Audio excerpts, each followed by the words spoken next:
বিষয়টি আমি ক্লিয়ার করছি, সেটি হচ্ছে আমরা যে আন্দোলনটি চালিয়ে গিয়েছি, আন্দোলনটি চালিয়ে যাচ্ছি, এটি কোটা বাতিলের আন্দোলন নয়, এটি কোটা বাতিলের আন্দোলন নয়। পুনরাবৃত্তি করছি, কারণ বিভিন্ন সময়ে বিভিন্ন গণমাধ্যমে এবং বিভিন্ন পত্রিকাতে আমরা দেখেছি, সেক্ষেত্রে বিভিন্নতা দেখা দিয়েছে দাবির ক্ষেত্রে। আবারও পরিষ্কার করছি, আমাদের আন্দোলনটি কোটা বাতিলের নয়, বরং বাস্তবতার সাথে সমন্বয় রেখে কোটার যৌক্তিক সংস্কার। আমি যদি আমাদের যে দাবিটি ছিল, আমাদের এক দফা দাবি, এই এক দফা দাবিটি আমি একটু আবার পুনরাবৃত্তি করছি। সকল গ্রেডের সরকারি চাকরির সকল গ্রেডে অযৌক্তিক ও বৈষম্যমূলক কোটা বাতিল করে সংবিধানে উল্লিখিত অনগ্রসর গোষ্ঠী ও বিশেষ চাহিদা সম্পন্নদের জন্য কোটাকে ন্যায্যতার ভিত্তিতে ন্যূনতম পর্যায়ে এনে সংসদে আইন পাশ করে কোটা পদ্ধতিকে সংস্কার করতে হবে। এটি ছিল আমাদের দাবি। এখন প্রশ্ন থেকে যায় যে ন্যূনতম পর্যায় বলতে আমরা কি বুঝাচ্ছি। 2 নম্বর বিষয়ে একটা প্রশ্ন থেকে যায়, আমি প্রথম 2 নম্বর বিষয়ে প্রশ্ন থেকে যায়, যেটা নিয়ে আমরা অনেক সময় সবচেয়ে বেশি প্রশ্ন ফেস করেছি, মিডিয়াতে সবচেয়ে বেশি প্রশ্ন ফেস করেছি যে আমরা মুক্তিযোদ্ধা কোটার বিরোধিতা কিনা। অনেকেই আমাদেরকে এইভাবে ফিঙ্গার পয়েন্ট করা হয়েছে যে এই আন্দোলনটা শুধুমাত্র মুক্তিযোদ্ধা কোটার বিরোধিতার জন্য হচ্ছে আন্দোলনটা করা হচ্ছে। আমরা স্পষ্ট করতে চাই, এই আন্দোলন মুক্তিযুদ্ধ কোটার বিরোধিতা না। মুক্তিযুদ্ধ যারা করেছে তারা আমাদের জাতির শ্রেষ্ঠ সন্তান। আমাদের জাতির শ্রেষ্ঠ সন্তানদের জন্য যে কোনো ধরনের রিওয়ার্ড সরকার থেকে যেটা দেওয়া হবে, আমরা একজন সচেতন নাগরিক হিসাবে যে বাংলাদেশকে ধারণ করে, যে বাংলাদেশকে বিশ্বাস করে, যে বাংলাদেশকে ভালোবাসে, যে বাংলাদেশকে ওন করে, সে কখনো মুক্তিযুদ্ধের প্রশ্নে এবং মুক্তিযোদ্ধাদের অবদানের প্রশ্নে সে কখনোই আঙুল তুলতে পারে না। আর যারা আঙুল তুলে তাদেরকে আমরা বাংলাদেশের শত্রু হিসেবে চিহ্নিত করতে চাই।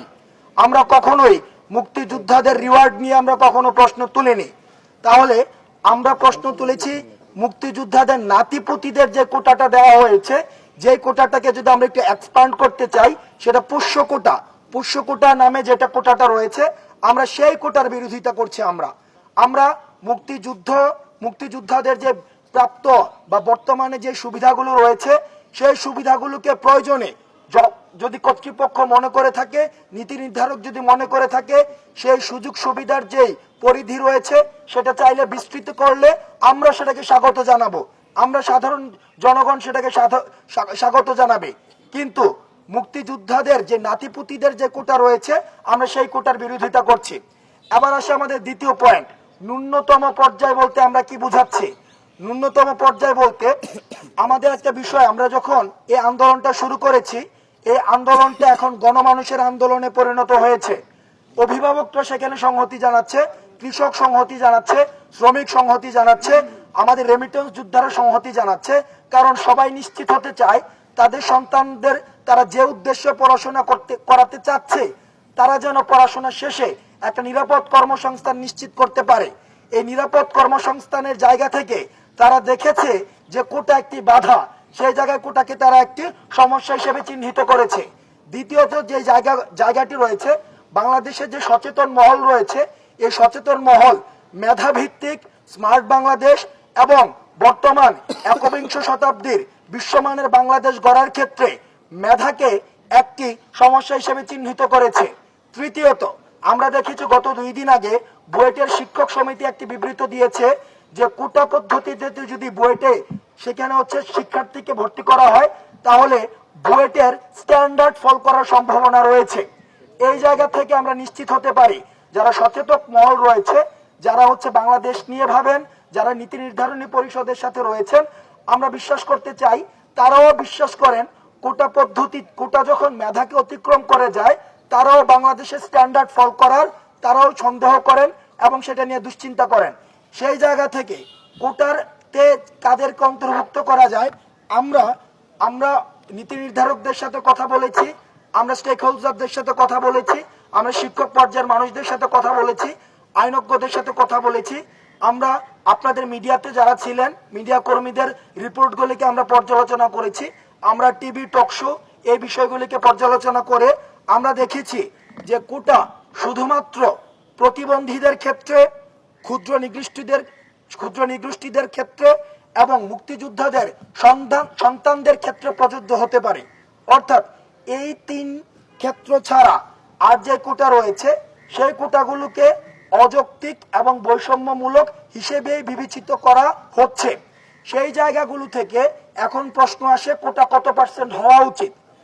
আমরা যখন প্রত্যেকটি স্টেক হোল্ডারদের সাথে আমরা আলোচনা করেছি, পর্যালোচনা করেছি, সব জায়গা থেকে আমরা যে বিষয়, বিশেষ করে স্টুডেন্ট পালস, আজকে যদি আপনারা সোশ্যাল মিডিয়াতে বা আমরা যখন এই বিষয়গুলো নিয়ে কাজ করছিলাম মিডিয়াতে, সোশ্যাল মিডিয়াতে, বিশেষ করে ঢাকা বিশ্ববিদ্যালয়, চট্টগ্রাম বিশ্ববিদ্যালয়, জাহাঙ্গীরনগর বিশ্ববিদ্যালয়, রাজশাহী বিশ্ববিদ্যালয়গুলোতে থেকে আমাদেরকে প্রতিনিয়ত আমরা দেখেছিলাম ফিল্ড অ্যাসেসমেন্টে যেটা এসেছে 5% কোটা, সেটা হচ্ছে ন্যূনতম এবং যৌক্তিক পর্যায়। কারণ আমরা আমাদের নির্বাহী বিভাগ বা আমাদের সরকার যে মেধাভিত্তিক এবং হচ্ছে স্মার্ট বাংলাদেশ স্বপ্ন দেখে, সেই স্মার্ট বাংলাদেশ বিনির্মাণের নেতৃত্বের মধ্যে মেধাকেই হচ্ছে প্রধান প্রায়োরিটি দেওয়া উচিত বলে আমরা বিশ্বাস করি। সেই জায়গা থেকে শুধুমাত্র 5% কোটাকে আমরা যৌক্তিক হিসেবে আমরা বিবেচনা করছি, অর্থাৎ 5% কোটা রাখা যেতে পারে। সবশেষে আমার জায়গা থেকে একটা ক্লারিফিকেশন দিচ্ছি, সেটি হচ্ছে আমরা জেনেছি, আমাদের কাছে খবর এসেছে যে একটি রিট করা হয়েছে হাইকোর্টে। এখন রিটের যে রেজাল্ট সে বিষয়ে আমরা জানি না। রিট সেটা 18 সালের পরিপত্রটাকে স্থগিত করতে পারে, অথবা যে 18 সালে যে 5 জুনে যে সিদ্ধান্তটা নেওয়া হয়েছে সেটাকেও বহাল রাখতে পারে। যে রিট হয়েছে সে বিষয়ে আসলে আমাদের কোনো মন্তব্য নেই, কারণ ওই বিষয়ে আন্দোলনকারীদের কোনো সম্পৃক্ততা নেই। কারণ আমরা যখন 4 দফা থেকে 1 দফাতে আমরা শিফট করেছি, সেই সময় আমরা নিশ্চিত করেছি আমাদের আন্দোলনের মূল দাবিটা হচ্ছে নির্বাহী বিভাগের কাছে। যেহেতু নির্বাহী বিভাগের কাছে, সুতরাং বিচার বিভাগ থেকে যে কোনো সিদ্ধান্তকে আমরা সর্বোচ্চ সম্মান দেই, সর্বোচ্চ স্বাগত জানাই, কিন্তু আমাদের মূল দাবিটা যেহেতু নির্বাহী বিভাগের কাছে, আমাদের আন্দোলনটা নির্বাহী বিভাগকে অ্যাড্রেস করে আমাদের আন্দোলনটা চলমান থাকবে। আমাদের পরবর্তী কার্যক্রম এবং আন্দোলন নিয়ে সার্বিক বিষয়গুলোকে পর্যালোচনামূলক বক্তব্য রাখবে সমন্বয়ক নাহিদ ইসলাম।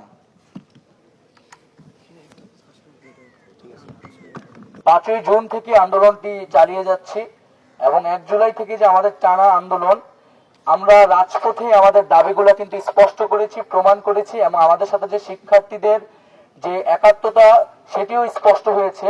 এবং এখানে আসলে কোনো লিখিত দেওয়া বা হচ্ছে কোনো আলাপ আলোচনার প্রয়োজন আছে বলে আমরা মনে করি না।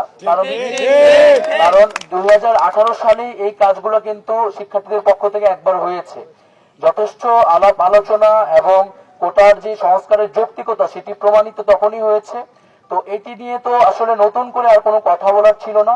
তারপরে সরকারের জায়গা থেকে যদি দায়িত্বশীল কেউ আমাদের সাথে আলোচনার আহ্বান করত, তাহলে হয়তো আমরা সেই জায়গাগুলা তাদের কাছে অ্যাড্রেস করতে পারতাম।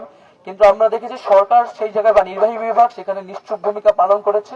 তো আমরা মনে করছি যে আমাদের দাবিগুলো খুব স্পষ্ট এবং যৌক্তিক, এবং সরকারের কাছে 2018 সালেই আমরা 6 বছর আগেই এই দাবিগুলো তাদের কাছে কিন্তু পৌঁছে দিয়েছিলাম। ফলত নতুন করে এখন আর তাদের কাছে আনুষ্ঠানিকভাবে পৌঁছানোর কোনো প্রয়োজন বোধ করছি না। না, হরতাল না, এটাকে আমরা বাংলা ব্লকেট কর্মসূচি বলছি, যেটি একটি শিক্ষার্থীদের স্বতঃস্ফূর্ত অবরোধ এবং অবস্থান কর্মসূচি। হরতালে অফিস আদালত থেকে শুরু করে সবকিছু কিন্তু বন্ধ থাকে। আমরা এখনো হরতালের দিকে যাচ্ছি না। আমরা আশা করবো যে তা আমাদের সেদিকে যেতে বাধ্য না করা হয়। এবং আমরা অনেকেই জানতে চাচ্ছেন যে আমাদের আন্দোলন আসলে থামবে কবে বা আন্দোলনে আমরা কখন আসলে প্রত্যাহার করব। সরকারের পক্ষ থেকে যতক্ষণ না আমরা কোনো সুস্পষ্ট বক্তব্য এবং দৃশ্যমান পদক্ষেপ পাচ্ছি না আমাদের দাবি পূরণের জন্য, ততক্ষণ পর্যন্ত আমাদের এই আন্দোলন কিন্তু চলবে এবং এই ব্লকেট কর্মসূচিটি অব্যাহত থাকবে।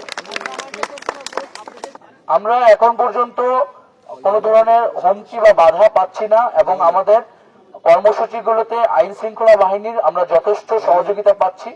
তবে আমাদের হলে হলে শিক্ষার্থীদের নানাভাবে পরোক্ষভাবে বাধা প্রদান করা হয়, কর্মসূচিতে আন্দোলনে না আসার জন্য অনুৎসাহিত করা হয়।